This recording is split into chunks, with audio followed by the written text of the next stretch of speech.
Same interface, completely different code. Chapter 3 restructures everything while changing nothing visible. The browser shows identical output to Chapter 2.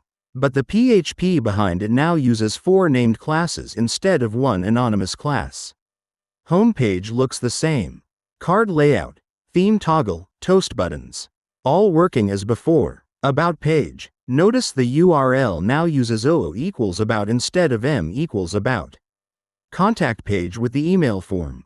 Same functionality, different architecture.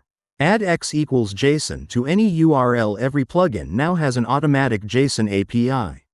The CTX class is a read-only value object. It holds email, input parameters, output placeholders, and navigation. The in array defines URL parameters with defaults. O for plugin, M for method, X for output format. The init class processes requests. Constructor sanitizes input with pipe operators, then calls dispatch.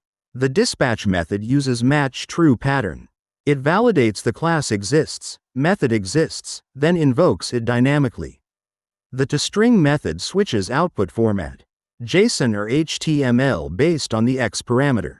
Navigation uses the same pipe pattern as Chapter 2. The context's nav array flows through map and implode. The abstract plugin class defines the CRUDL contract.